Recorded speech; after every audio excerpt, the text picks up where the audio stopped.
La troisième circonscription du Puy-de-Dôme est une terre de contraste. Elle passe à 92 communes et plus de 120 000 habitants. Elle comprend désormais tout le massif du Sancy, mais également des cantons urbains comme Beaumont, Clermont-Ouest et Sud-Ouest.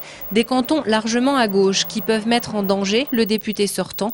Louis Giscard d'Estaing se veut le candidat d'union de la droite et du centre, plus que celui de l'UMP. Une élection législative, ça se fait avant tout sur la personnalité du candidat.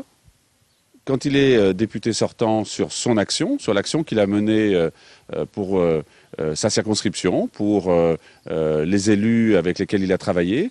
Et c'est donc dans cet esprit que je suis à nouveau candidat, comme je l'avais été pour renouveler mon mandat lors des précédentes élections législatives. De ce point de vue-là, je suis dans une continuité d'action au profit de la circonscription de Clermont-Montagne dans sa version élargie. Face à lui, Danielle Auroy, la candidate écologiste, est suppléée par le maire socialiste de Saint-Genès-Champanel dans le cadre des accords nationaux entre PS et Europe Écologie Les Verts. Son objectif, la mise en œuvre du changement par rapport à l'ère Sarkozy. Ce qui me frappe, c'est que le député sortant essaie de faire oublier que pendant 5 ans, il a voté toutes les lois de Nicolas Sarkozy.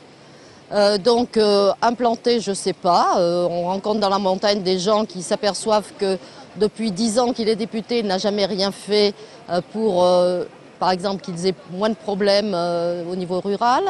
Dans le logement où il y a des problèmes, il n'est pas intervenu non plus. Donc il a beaucoup coupé de ruban. Mais nous faisons une campagne sur des propositions, des projets. Et par exemple, pour respecter la loi, nous respectons la parité. C'est une autre femme, Patricia Guillot, qui se présente pour le Front de gauche. La conseillère générale de Clermont-Centre espère bien surfer sur la vague Mélenchon. Nous avons une proposition très à gauche avec le programme L'Humain d'abord. Nous pensons que les électeurs peuvent choisir de renforcer la gauche à l'Assemblée. Louis Giscard d'Estaing est implanté, la circonscription a changé, donc personne ne sait les résultats. C'est un beau défi par ailleurs que d'aller essayer de battre la droite sur son terrain. Nous aimons bien ce genre de défi. L'homme du Centre pour la France est Stanislas Rognier. Le vice-président départemental du MoDem insiste sur le score honorable de son parti au premier tour de la présidentielle pour revendiquer sa légitimité. François Bayrou avait fait quand même presque 12% sur cette circonscription de Clermont-Montagne. Donc je pense que l'on a notre place. Et puis surtout, ce qui est important de dire, c'est que face à un candidat UMP, parce qu'il faut le dire, Louis Giscard d'Estaing est le candidat de l'UMP. Aujourd'hui, notre mouvement souhaite monter un groupe à l'Assemblée nationale.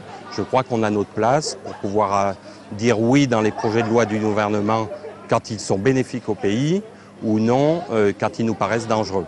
Les autres candidats en lice sur Clermont-Montagne sont Marie-Christine Guibert pour le Front National, Michel Aldon pour le NPA, Arnaud Bayle d'Hiver Gauche, Claude Dufour pour Lutte Ouvrière, Philippe Gorce pour le MRC, Chantal Guillaumin pour le Trèfle, Carole Saby pour les écologistes indépendants et Gérard Veil pour le Parti de la décroissance.